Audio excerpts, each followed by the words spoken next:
त्यामध्ये आम्ही जे करणार इमानदारीने करणार, जनता काटा सुरूच करून दाखवणार. माझं आव्हान आहे आज सुद्धा जकरा या कारखान्याच्या रस्त्या गेटच्याकडे जाणारा त्या रस्त्यावर मला कोणी पण 20 गुंठे जागा द्या, उद्याच काटा चालू करतो 1 दिवसात.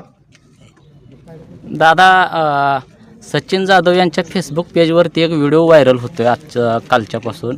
ते एका सर्वसामान्य व्यक्ती आहे तो अदर कास्टमधला, तर त्याला म्हणत आहेत की तुझ्यासारख्या फाटक्याची मला सध्या गरज आहे, माझ्या जवळ ये. आणि तो व्यक्ती असं म्हणतो की दादा मी नेटका आहे, फाटका नाही नेटका आहे. त्याबद्दल काय सांगाल? तो आदर कास्टचा म्हणजे तो शेड्यूल कास्टचा आहे, तो दलित समाजातला कार्यकर्ता आहे आणि तुमच्यासाठीच मतं मागायला सगळीकडे फिरतोय. आणि फोटोमध्ये माझ्यासोबत दलित कार्यकर्ता दिसला पाहिजे म्हणून त्याचा फाटका म्हणून उल्लेख करतो. त्याला स्वाभिमान आहे. तो म्हणला मी फाटका नाही, मी नेटका आहे. अशी अभिमानी माणसं आहेत मोहोळ तालुक्यातली. अरे गरीब असतील त्याला फाटका नव्हतो का? अरे फाटका तर तू आहे. शेतकऱ्याच्या मळ्यावरचं लोणी खातो, 4-4 टनानं काटा मारून एकरी 50,000 रुपये लुबाडतो या गरीब शेतकऱ्याचे. तो स्वाभिमानी आहे, कष्ट करतो, तुझ्यासारखं चोऱ्या करत नाही. त्यामुळं असा गरीबाला फक्त फोटो दाखवण्यासाठी तुला दलित समाज पाहिजे का सोबत? त्यामुळे अशा गोरगरीब दीन दलित लोकांनी हा किती मगरूर आहे, हा किती जातीवादी आहे हे लक्षात घेतलं पाहिजे. सगळा समाज जो आहे आपले बांधव आहेत. आपले डॉक्टर बाबासाहेब आंबेडकरांनी गरीब असो श्रीमंत असो दलित असो किंवा आणि कुणी असो सगळ्याला एकाच मताचा अधिकार दिला. टाटा असो, बिर्ला असो, अंबानी असो किंवा अदानी असो, त्याला सुद्धा एकच मत. आणि आज ज्या कार्यकर्त्याला असं बोलला ना तू फाटका म्हणून, त्या कार्यकर्त्याला सुद्धा एकच मत आहे. किती बी जागीरदार असू दे, पैसे मोठे झाले, पैसे लय आले, कारखानदार झाला, मोठा व्यापारी झाला, आम्हाला लुटून गबरगड झाला म्हणून आमच्या तालुक्यातल्या दलित लोकांना गोरगरीब लोकांना फाटका म्हणतो. याची कापडं फाडल्याशिवाय राहणार नाहीत आमचे लोक. दादा पाठीमागच्या आपल्या इसगाव येथील गावभेट दौऱ्यादरम्यान शेतकऱ्यांनी आपल्याकडे गाऱ्हाण मांडलं होतं की जकरा शुगर या कारखान्याने मागील 1-2 वर्षापासून जो ट्रॅक्टर जातोय 2 टेलर घेऊन, त्या 2 टेलर मागं जवळजवळ 2 टन चिखलाचं वजन कट केलं होतं. ते खरं आहे का? ते म्हणतात की हे बोगस आरोप आहे. सांगितलं की टायराला लागलेला चिखल आहे असं ते शेतकरी सांगतात.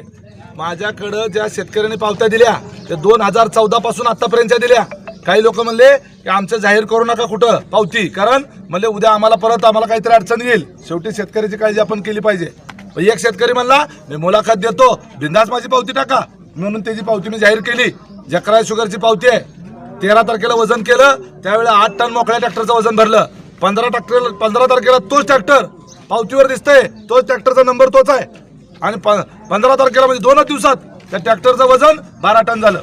4 टनानं काटा मारतोय. मग त्यांनी तक्रार केली. तक्रार केल्यावर हा सचिन जाधव काय म्हणतो, त्याला आता टायराला चिकू लागला असेल.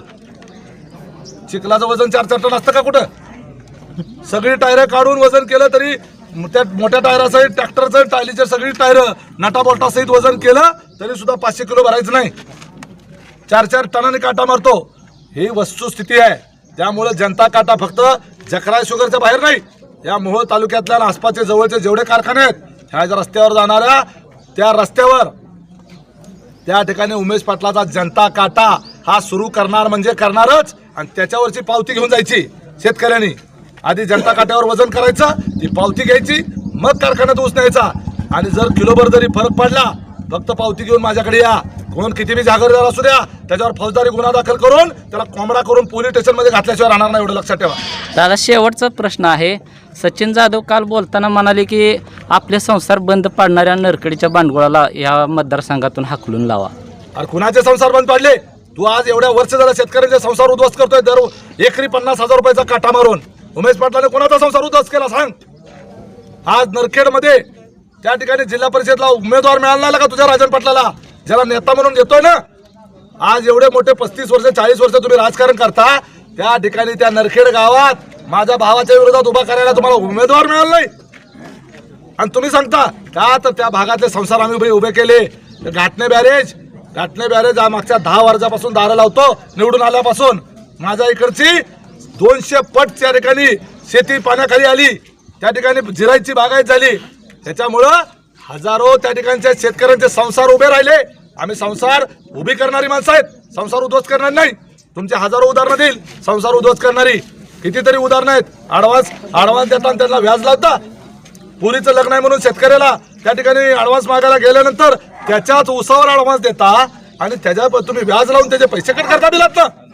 कोण कोणाचा संसार उद्ध्वस्त करताय? उलट ह्याला निवडून दिला ना तर अनेक शेतकऱ्यांचे संसार उद्ध्वस्त होतील.